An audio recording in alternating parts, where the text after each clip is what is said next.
ትርታ 97.6 ኤፍኤም ከልቦ የቀረበ እና ከባህር ማዶ የተሰሙ ዋና ዜናዎችን ወደ እናንተ የምናደርስበት ሰዓት ላይ እንገኛለን። የሀገር ውስጥ ጉዳዮችን በማስቀደም እንጀምራለን። 68 አስገዳጅ ደረጃዎችን በማጽደቅ ወደ ተግባር ማስገባቱን የኢትዮጵያ ደረጃዎች ኢንስቲትዩት አስታወቀ። ተቋሙ በትናንትናው ዕለት ለመገናኛ ብዙሃን በሰጠው መግለጫ 68 አስገዳጅ ደረጃዎችንና 16 የፍተሻ ደረጃዎችን በድምሩ 84 የኢትዮጵያ ደረጃዎችን በማጽደቅ ወደ ተግባር ማስገባቱን አስታውቋል። የጸደቁት ደረጃዎች በ3 ዘርፎች የተለያዩ ሲሆን እነርሱም በኬሚካልና የኬሚካል ውጤቶች ዘርፍ፣ በኤሌክትሮ ሜካኒካል ዘርፍና የኃይል ፋክተር ማስተካከያ ዘርፍ መሆናቸውን አብራርተዋል። ደረጃዎቹ ወቅታዊ የሀገሪቱን ፖሊሲ መነሻ አድርገው የተዘጋጁ እንደሆነ ኢንስቲትዩቱ አመልክቷል። ኢትዮጵያ ኢኮኖሚ እንቅስቃሴ ጉልህ ሚና ይኖረዋል ተብሎ የሚታመነው የተፈጥሮ ጋዝ ወደ ገበያው በሚገባበት ጊዜ ደረጃዎቹን በመተግበር በተገቢው መንገድ ወደ ማህበረሰቡ እንዲደርስና ጥራቱ የተጠበቀ እንዲሆን ከፍተኛ አስተዋጽኦ እንደሚኖረውም ተገልጿል። የተዘረዘሩት የሌሎች ምርቶች ደረጃዎችም በኢኮኖሚያዊ እንቅስቃሴዎች ላይ ትልቅ አበርክቶ እንዳላቸው ተብራርቷል። የታጠቁና ራሳቸውን ያገለሉ የፖለቲካ ኃይሎች ወደ ሀገራዊ ምክክር እንዲመጡ የተባበሩት ሀገሮች ድርጅት እገዛ እንደሚያደርግ ተጠየቀ።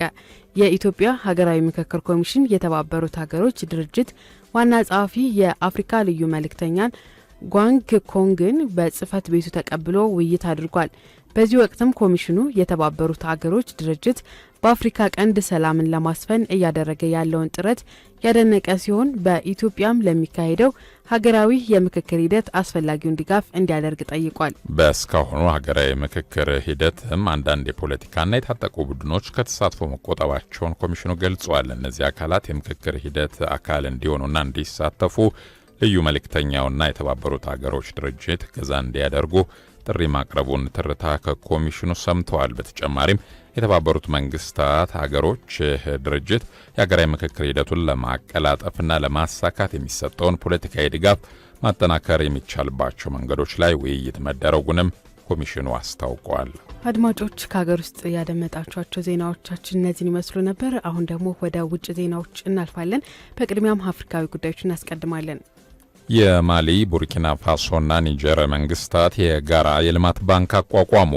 በወታደራዊ መሪዎች የሚመሩት የማሊ፣ ቡርኪና ፋሶና ኒጀር መንግስታት ለመሰረተ ልማት፣ ለኢነርጂና ለግብርና ፕሮጀክቶች ፋይናንስ የሚውል $895 ሚሊዮን ካፒታል ያለው ቀጠናዊ የጋራ የኢንቨስትመንት ባንክ መመስረታቸውን አስታውቀዋል። ባንኩ በሀብት የበለጸጉትን የሶስቱን የሳህል ሀገራት አቅም በአንድ ላይ ያሰባስባል ተብሏል።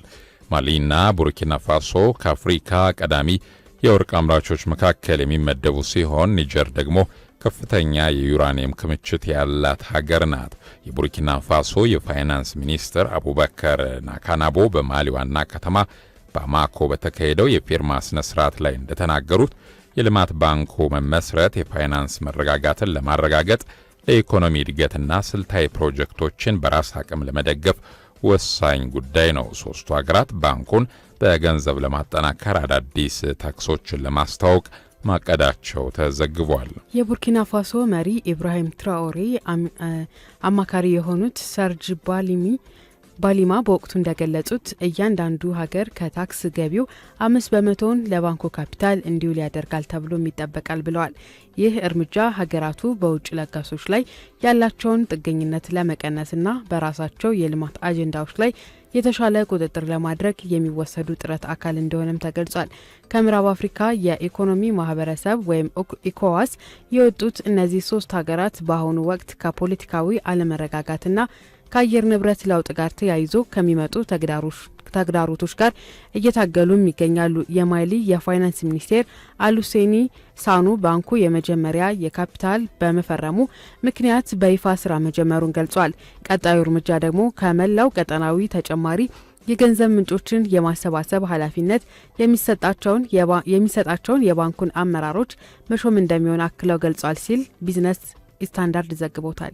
የጄት ብሉ አውሮፕላን ካምፓኒ ኃላፊዎች ማብራሪያ መጠየቃቸው ተሰምቷል። ባለፈው ሳምንት በደቡባዊ ካሪቢያን ከምትገኘው ኪዮረሳው ተነስቶ ወዲሁ ኒውዮርክ ጆን ኤፍ ኬኔዲ አውሮፕላን ጣቢያ ሲበር የነበረው ጄት ብሉ በረራ ቁጥር 1112 አውሮፕላን ቬንዙዌላ ሰማይ ላይ ሲደርስ ንብረትነቱ የአሜሪካ ባህር ኃይል የሆነ ነዳጅ ጫኝ አውሮፕላን ጋር ሊጋጭ እንደነበር ዘጋርዲያን አስታውሷል።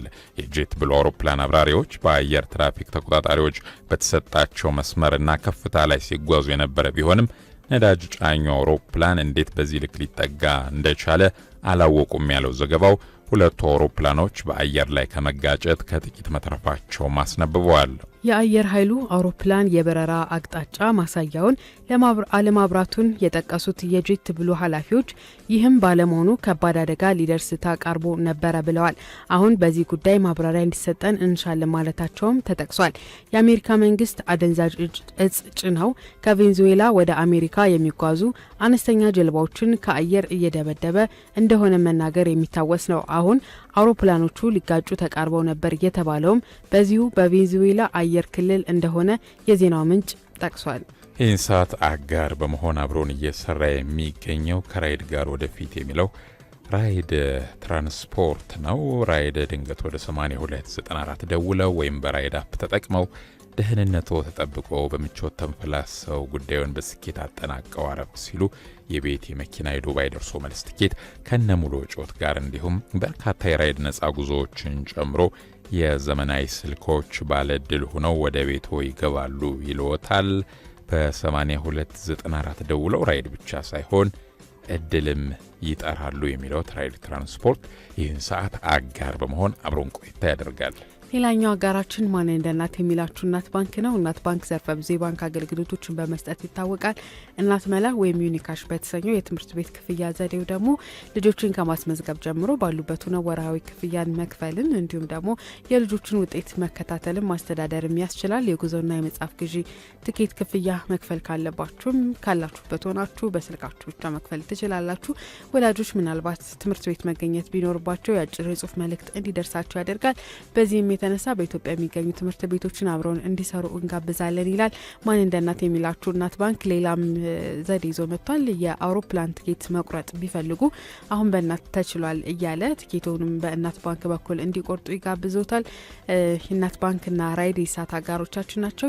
የቅዱስ ጳውሎስ ሆስፒታል ሚኒሊየም ሜዲካል ኮሌጅ የመጀመሪያውን የዲፕሬሽን ወይም የመንፈስ ጭንቀት ሕክምና ለመስጠት የሚያስችል አገልግሎትን ይፋ አደረገ። በኢትዮጵያ ለመጀመሪያ ጊዜ ዘመናዊ የጥበብ ቴክኖሎጂን በመጠቀም የመንፈስ ጭንቀትን ወይም ዲፕሬሽን ለማከም የሚያስችል የቲኤምኤስ ወይም ደግሞ ትራንዛክሽናል ማጀንቲክ ስቲሙሌሽን የተባለ የህክምና አገልግሎት በቅዱስ ጳውሎስ ሆስፒታል በሚኒሊየም ሜዲካል ኮሌጅ በይፋ ተመርቆ ስራ ጀምሯል።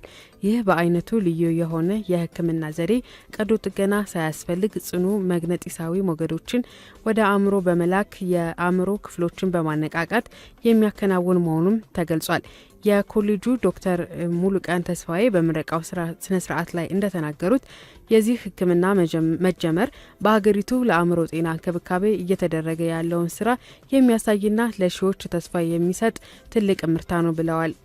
ህክምናው በተለይም በመድኃኒትም ሆነ በስነልቦና ምክር ወይም ሳይኮቴራፒ መሻሻል ላሳዩና ለህክምና አስቸጋሪ ለሆኑ የዲፕሬሽን ታማሚዎች እንደ አማራጭ የቀረበ መሆኑ ተጠቁሟል። የነርቭ ስርዓትን በማስተካከል የሚሰራው ይህ ቴክኖሎጂ ከመንፈስ ጭንቀት ባለፈ ለተለያዩ የአእምሮና የነርቭ ህመሞች መፍትሄ እንደሚሰጥም ተገልጿል።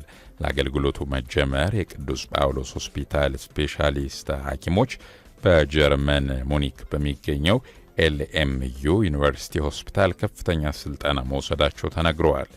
ይህ የህክምና ፕሮግራም በጀርመን የጂአይዜድ ሆስፒታሎች አጋርነት በቢኤምዜድ እና በኤልሲ ክሮነር ፍሬሲኒየስ ፋውንዴሽን ድጋፍ የተቋቋመ ሲሆን ማግ እና ሞር የተሰኙ ድርጅቶች ደግሞ የህክምና መሳሪያውንና የቴክኒክ ድጋፍ ማድረጉን ትርታ ከቅዱስ ጳውሎስ ሆስፒታል ያገኘው መረጃ ላይ ተገልጿል። ጥቃት የደረሰባቸው ዜጎችን ጉዳይ የፍትህ ተቋማት በአፋጣኝ መታየት እንዳለበት ፕሬዚዳንት ታዬ አጽቀሥላሴ ተናገሩ።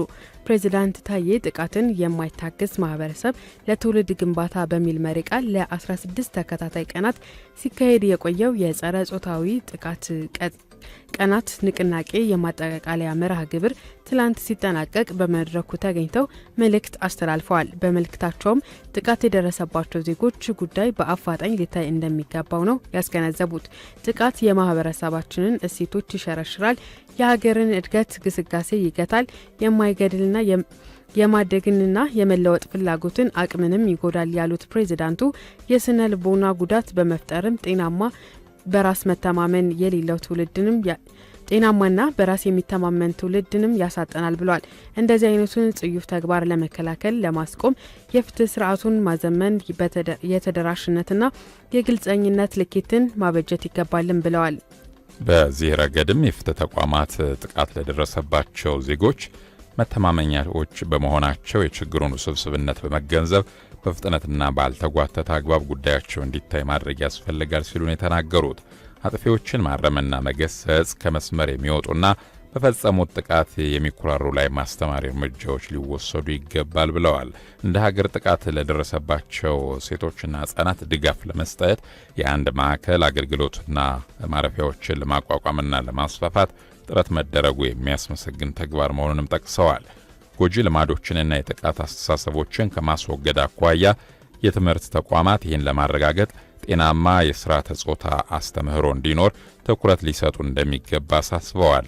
በተጨማሪም ግጭት በሚከሰትባቸው ወቅቶች ግጭትን ተንተርሰው ጾታዊ ጥቃቶች ለደረሰባቸው የተቀናጀና መልሶ የማቋቋምና ምላሽ የመስጠት ስራ በትኩረት እንዲሰራ አሳስበዋል። ምዕራብ አፍሪካዊቷ ሀገር ቡርኪና ፋሶ የአቶሚክ ኃይል አውደ ጥናት ማካሄድ መጀመሯን አስታወቀች። አውደ ጥናቱ በዋጋዱጉና በዓለም አቀፍ የአቶሚክ ኃይል ኤጀንሲ በአፍሪካ ቀጠና የትብብር ስምምነትና በሌሎች ስትራቴጂካዊ አጋሮች መካከል ያለውን የትብብር ፕሮጀክቶች አፈጻጸም ለመገምገም የተዘጋጀ መሆኑ ተገልጿል። ፕሮጀክቱ በመንግስት በተለዩ ቀዳሚ ጉዳዮች መሰረት በዚህ ሳምንት ለግምገማ ይቀርባሉ ተብሎ እንደሚጠበቅም ተዘግቧል። ፕሮጀክቱ ለኃይል አቅርቦት ጨምሮ በተለያዩ መልኩ ጥቅም ላይ እንደሚውልም ባለስልጣናት ገልጸዋል። በአውደ ጥናቱ ከፍተኛ የዘርፉ ተመራማሪዎች ጨምሮ የሚመለከታቸው የስራ ኃላፊዎች እንደሚሳተፉበትም ተነግሯል። ፕሬዚዳንት ዶናልድ ትራምፕ በቬንዙዌላ ነዳጅ ላይ ገደብ መጣላቸው ተሰማ። ባለፈው ሳምንት 2 ሚሊዮን በርሜል ድፍድፍ ነዳጅ ጭኖ ከቬንዙዌላ ተነስቶ በካሪቢያን ዳርቻ ሲጓዝ የነበረ መርከብ በአሜሪካ መንግስት መታገቱን ያስታወሰው ዘጋርዲያን ይህም በቬንዙዌላ መንግስት ዓለም አቀፍ ሉዓላዊነትን የተጻረረ ተራ ወንበድና በሚል ተኮንኖ እንደነበረ አውስቷል። የሁለቱ ሀገራት መሪዎች ፍጥጫ ከጊዜ ወደ ጊዜ እየተባባሰ መጥቶ የቬንዙዌላው ፕሬዝዳንት ለሀገራቸው መገናኛ ብዙሃን በሰጡት መግለጫ ወርቅ፣ ነዳጅና ሌሎችም ተፈጥሯዊ ሀብቶችን ለመዝረፍ የሚደረገውን ሴራ በየትኛው መንገድ ማስቆም አለብን ብለዋል። ይህንን ተከትሎ ትሩዝ በተሰኘ የወል ትስስር ገጻቸው በኩል ሀሳባቸውን የሰነዘሩት የአሜሪካው ፕሬዚዳንት ዶናልድ ትራምፕ ከቬንዙዌላ የሚመጣም ሆነ ወደ ቬንዙዌላ የሚያቀና ማንኛውም ነዳጅ ጫኝ መርከብ ላይ እግድ መጣሉን አስታውቀዋል። ይህ የፕሬዚዳንት ትራምፕ መግለጫ ከአሜሪካው የዲሞክራት ፓርቲ አባላት ጭምር ጦርነት ሊያስነሳ የሚችል በሚል ቅሬታ ነቀፌታ እንደገጠመውም ያመላከተው ዘጋርዲያን የውጭ የዜና ምንጭ የቬንዙዌላ መንግስት በበኩሉ ባወጣው መግለጫ ፕሬዚዳንት ትራምፕ ንግግር ተንኳሽ ሲል እንደገለጸውም አስነብቧል። ትርታ 97.6 ኤፍኤም ከልቦ የቀረበ